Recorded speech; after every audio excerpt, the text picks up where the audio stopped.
Assalamualaikum warahmatullahi wabarakatuh. Saya Firzaika Anastasia dari Ekonomi Syariah kelas C, Fakultas Ekonomi dan Bisnis Islam, IAIN Metro Lampung.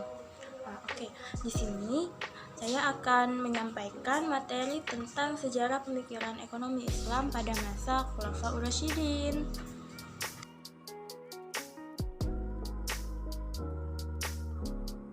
Pemikiran ekonomi Islam pada masa Khulafaur Rasyidin.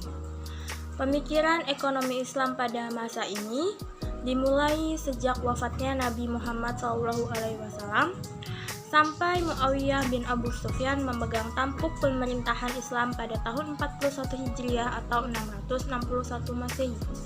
Nabi Muhammad tidak meninggalkan wasiat tentang siapa yang akan menggantikan beliau sebagai pemimpin umat Islam setelahnya. Beliau tampaknya menyerahkan persoalan ini kepada kaum muslimin sendiri untuk menentukannya.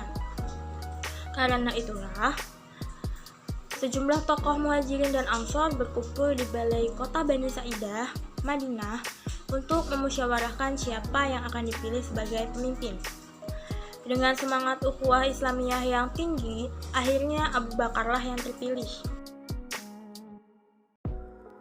Abu Bakar As-Siddiq 11-13 Hijriah 632 sampai 635 Masehi.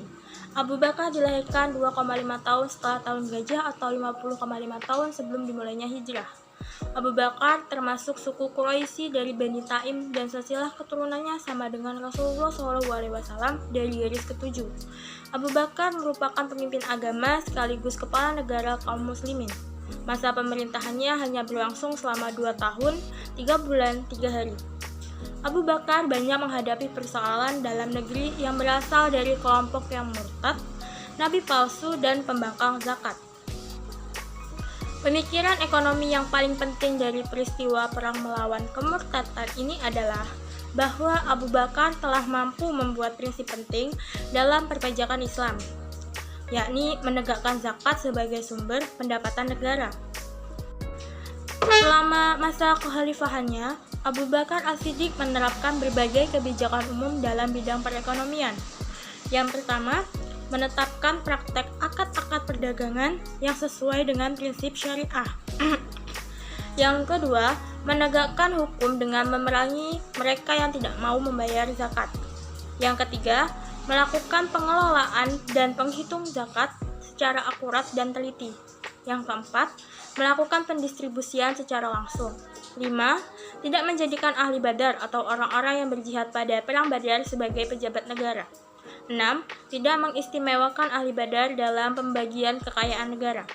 Ketujuh, mengelola barang tambang atau rikas yang terdiri dari emas, perak, perunggu, besi, dan baja sehingga menjadi sumber pendapatan negara.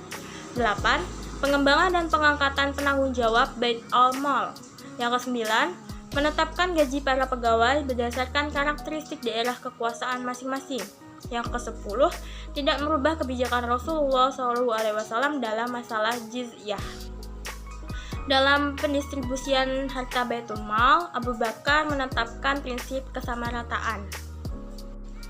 Kemudian yang kedua adalah Umar bin Khattab.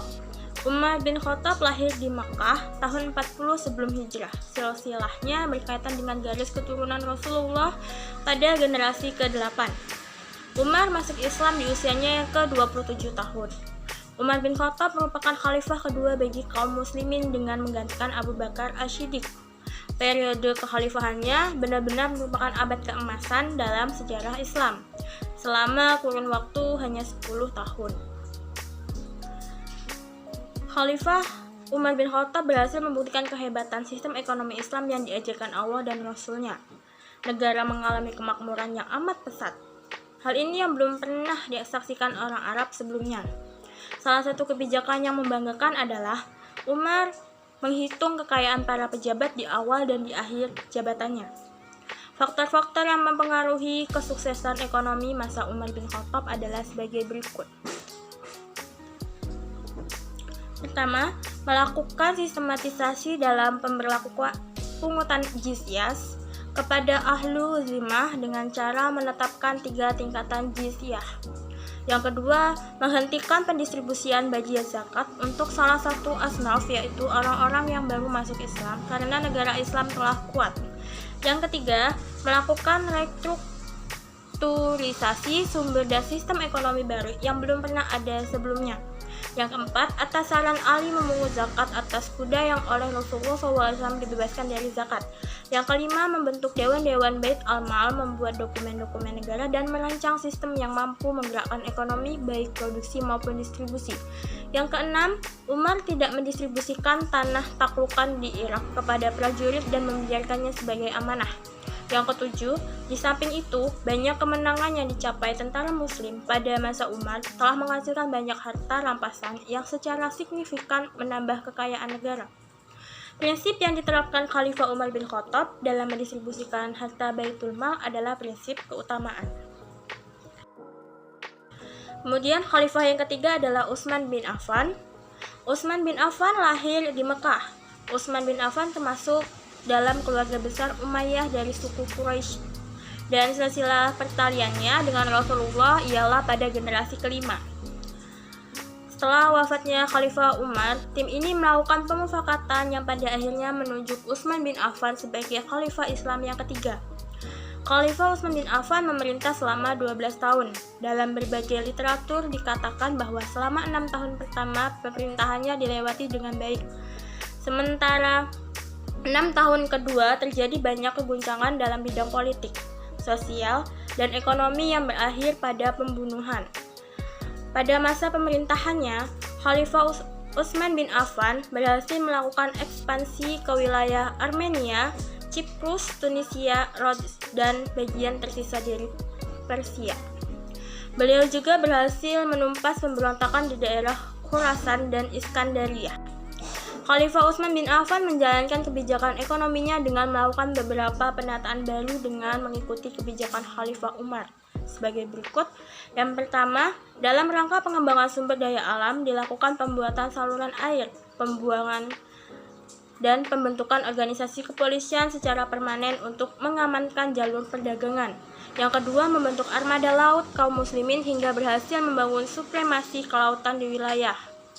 Yang ketiga, tidak mengambil upah dari kantornya, bahkan menyimpan uangnya di bendahara negara. Yang keempat, mempertahankan sistem pemberian bantuan dan santunan serta memberikan sejumlah besar uang kepada masyarakat yang berbeda-beda.